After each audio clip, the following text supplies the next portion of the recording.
You went to Warm Spring, Arkansas, baby. You took 20 baths a day.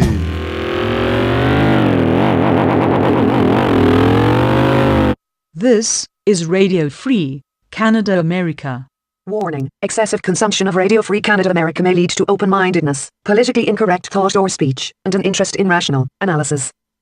And here's what's happening in North America. 2 days into protests following a fatal police shooting in Charlotte, Governor Pat McCrory has declared that a state of emergency exists in North Carolina. The unresolved shooting of a Charlotte man past Tuesday has been the apparent cause of protests marred by violence. The Charlotte-Mecklenburg Police Department faces a complex mix of concerned citizens, Black Lives Matter advocates, and possibly political agitators, as was the case in Ferguson, Missouri in 2014. Foxtrot Charlie, this is Broadcast Lead. What do you make of the situation in Charlotte this week? Send over. Broadcast 1, this is Indiana.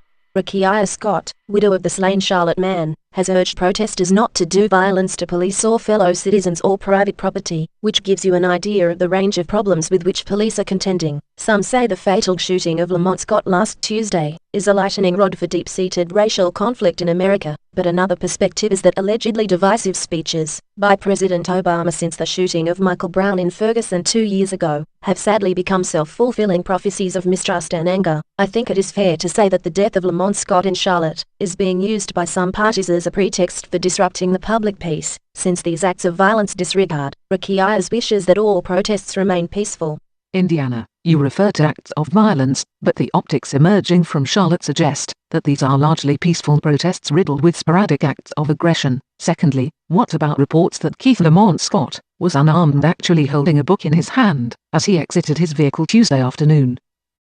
Sadly, there is real potential in Charlotte for these acts of aggression, or violence, to escalate into levels of destruction we saw in Ferguson in 2014. And as to your second point, although it has taken root in the public mind, Lamont Scott's widow has not herself repeated the book narrative. Kurt Putney, chief of the Charlotte-Mecklenburg Police Department, insists that Lamont Scott was indeed holding a gun at the time he was shot by Officer Brent Levinson, a member of Charlotte-Mecklenburg PD since 2014. Authorities eventually released footage from at least 2 cameras, one dashboard mounted, and the other a mobile camera known as a body cam. The family has also released video from a wireless telephone device, which Rakiya Scott recorded at the scene in the moments before and after the unfortunate shooting of her husband. From all of the footage available, the following crucial detail: what if anything is Lamont Scott holding in his right hand, is not discernible given the various limits of frame, perspective, and or resolution. However, Chief Putney has stated that the video footage is not inconsistent with a body of evidence supporting the official report that Lamont Scott had emerged from his vehicle holding a gun.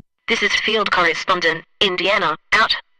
For brief commentary on the video evidence, we turn now to our editorialist, Davina. I am sympathetic to those who look at the last few frames of the dashboard video before the first shot is fired, in which there appears to be no discernible object in Lamont Scott's right hand, now close to his body but visible, and therefore conclude that this contradicts the official police report. On the other hand, in earlier frames, Scott walks like a man who appears to be holding something in exactly that hand. But what we really have to ask ourselves is, what did all of this look like to the police as this tense situation was unfolding? If police have repeatedly asked you to drop a weapon, why not raise your hands to show that you are not holding anything? And how did Mrs. Scott crying out, "Keith, don't you do it," come across to the police officers on the scene? But surely the dashboard video shows that at no time did Lamont Scott raise his right hand or point a weapon at police. It takes fractions of a second for a man to raise a weapon and pull the trigger and end another man's life. So if there was a weapon in Scott's hand, raised or not, there was a tangible threat to the unseen officers. Now if we, who have the benefit of watching the video from the comfort of our armchairs, have difficulty being sure of what it is we are seeing, even on repeated viewings of frames frozen for ease of viewing, how much harder is that judgment for police officers, living out the scene in real time, with an unknown future ahead of them, without the benefit of multiple perspectives the cameras give us, and with zero knowledge of any medical condition that might be driving Lamont Scott's behavior? When I watch the mobile camera perspective of Scott before he is shot, I believe I am watching a man who does not understand what is happening around him, consistent with reports that he had been living with traumatic brain injury.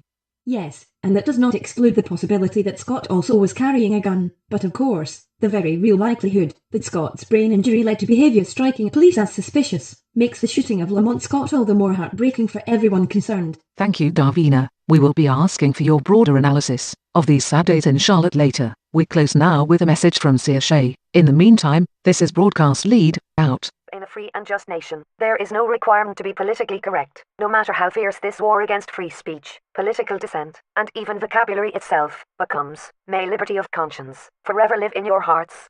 This is Radio Free. Kanada, Amerika.